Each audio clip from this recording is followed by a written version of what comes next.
Fala, meus amigos, nós estamos aqui para mais um vídeo no nosso canal e desta vez nós vamos iniciar essa matéria chamada escatologia. O que vem a ser escatologia?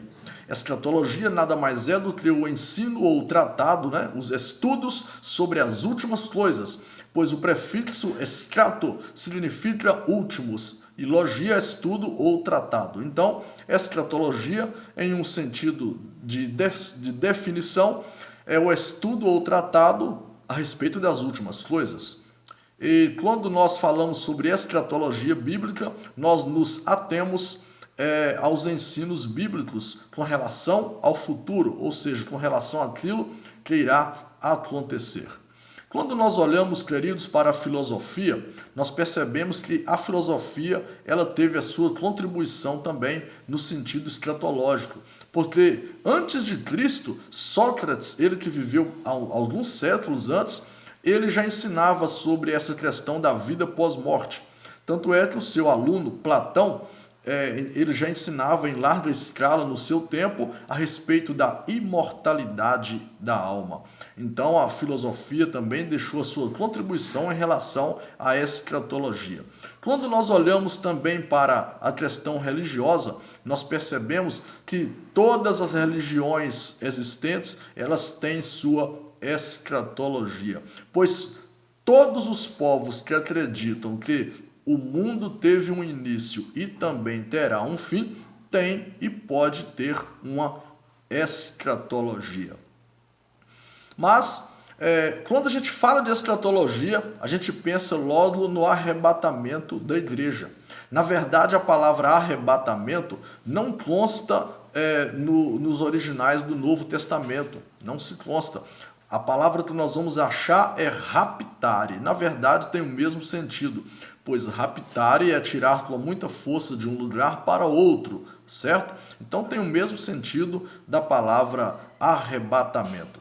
E é importante nós salientarmos que quando acontecer o arrebatamento, na verdade nós não sabemos nem o dia e nem a hora, certo é que Jesus voltará e não tardará, pois ele prometeu e ele disse que a sua vinda se daria como se fosse um ladrão na noite. E ele dizia nas suas palavras, se o pai de família soubesse a que hora da noite viria o ladrão, ele vigiaria para que não minasse, não roubasse a sua casa.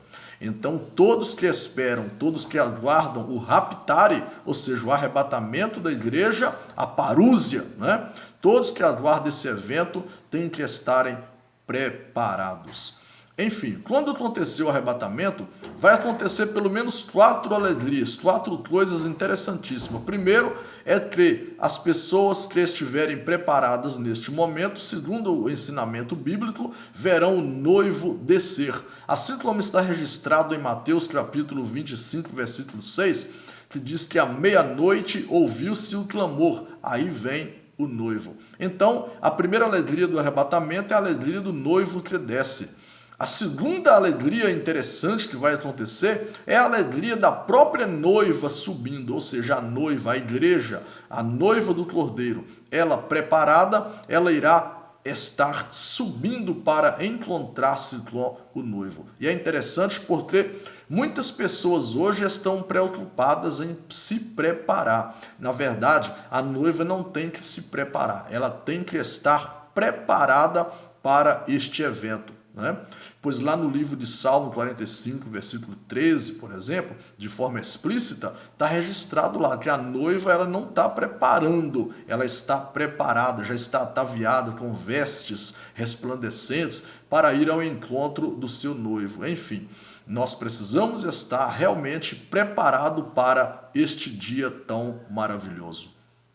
Mas, observando que a terceira alegria do arrebatamento é a alegria das lutas que vão findarem. As lutas findarão. Assim que se dar o arrebatamento da igreja, as nossas lutas, nossas preocupações, tribulações, a problemática que nos envolve nessa terra, tudo isso vai ficar para trás. Assim como está registrado no livro de Romanos, o apóstolo São Paulo escreveu pela inspiração do Espírito Santo, Romanos capítulo 8, versículo 18, que as lutas deste tempo presente não são para comparar com a glória que em nós há de ser revelada. Ou seja, a glória vai ser tão imensa, nós receberemos um corpo glorioso semelhante ao do Senhor Jesus, tanto é que, irmãos, que maravilha, diz o apóstolo Paulo, aquilo que o olho não viu, nem chegou ao coração do homem, é o que Deus tem reservado, preparado para os seus santos. Então, nós precisamos entender isso. As nossas lutas, preocupações, tribulações, assim que se dá o arrebatamento, ficarão para trás. Enfim, a quarta alegria do arrebatamento é a alegria da recompensa prometida, ou seja, o galardão que Jesus prometeu. Se você abrir a sua Bíblia no livro da Revelação, Apocalipse 22, 12, Jesus disse, a minha recompensa, ou seja, o meu galardão está comigo para dar a cada um conforme as suas obras. É preciso que nós entendamos isso. E quando nós falamos de escatologia, nós estamos nos referindo também ao arrebatamento, porque o arrebatamento se dará a uma hora, a um momento que nós não temos ideia, nós temos apenas os sinais que nos avisam, né? Mas Jesus disse que este momento nós temos que estar alerta, pois nós não sabemos nem o dia nem a hora que há de vir o nosso Senhor. Tá certo? Então nós precisamos entender isso. E em nenhum período da história do homem na Terra, nem da igreja, né? Vamos falar de 2000 anos para cá, em nenhum período, nem no primeiro século, nem no segundo, nós vamos ver aí os irmãos, nós vamos ver os santos, né? A igreja fundada por Jesus com uma escatologia formalizada. Ou seja, nós não tivemos nenhuma contribuição, nós não vamos encontrar a igreja mobilizada em nenhum período da sua história depois da sua fundação, né, que aconteceu em Mateus capítulo 16, quando Jesus fundamentou a igreja, ele disse, sobre essa pedra edificarei a minha igreja. Observemos nós que ele usa ele usa o quê? Ele usa um pronome possessivo, né? Minha, né? Lembra dos pronomes possessivos? Eu sei que você lembra. Meu, seu, nosso, vosso, enfim. Jesus utiliza um pronome possessivo, minha. Então ele disse, sobre esta pedra edificarei a minha igreja. Então nós não vemos essa igreja de Jesus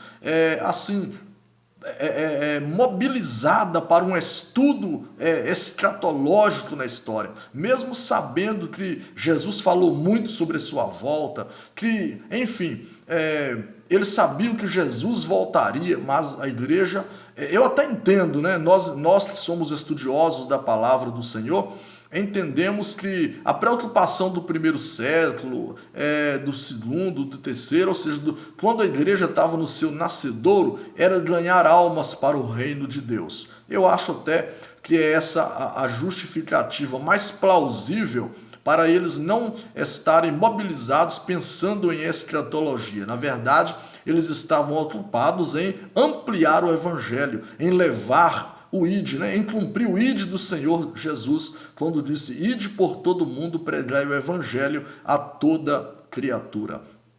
Então nós não encontramos em nenhum período da nossa história, nem podemos dizer assim, quando chegou a reforma protestante do século XVI, nós vimos aí a igreja mobilizada, fazendo reformas, né, e tudo, através dos seus reformistas levantados por Deus, Martim Lutero, João Calvino, Jerônimo Savonarola, que foi o grande reformador na Itália, enfim. Mas, em se tratando de escatologia bíblica mesmo, no seu sentido original, o sentido explícito da palavra, nós não encontramos nenhum estudioso mobilizando a igreja a nível mundial em relação a essa questão. Mas certo é que nós precisamos nos ater a este assunto, sabendo que Jesus voltará e não tardará, tá certo? E nós podemos entender também que quando nós falamos em escatologia, nós podemos associar também a questão da morte, né? Morte. O que é morte? Morte é separação. Morte, thanatos, né? E, enfim, a palavra morte quer dizer separação. E quando nós falamos de morte, nós também lembramos que existe pelo menos 3 tipos de morte. A morte física, que é essa morte natural, que caso o Senhor Jesus não manifeste e caso o arrebatamento, o raptare não aconteça, e nós com certeza iremos morrer, né? Porque a sentença foi dada por Deus. Tu és pó e em pó tornarás. Então, se acontecer de Jesus não voltar até o dia da nossa partida, com certeza iremos morrer, né? Então a morte física, que é o quê? A morte física se trata justamente da cessação da psique, né? A cessação da psique, o fôlego de vida, ele se desfaz, ele sai, tá? Então a morte física. E outro tipo de morte é a morte espiritual, que é essa separação de Deus, né? O pecado faz separação entre o homem e Deus. Nós precisamos entender isso. Todas as pessoas que nós estamos olhando aí, praticando atos pecaminosos, pessoas que estão aí nos seus delitos e pecados, estão mortas para Deus, porque estão separadas. O pecado faz separação entre o homem e Deus. Então, por isso que se diz que o homem sem Deus, ele está morto em delitos e pecados.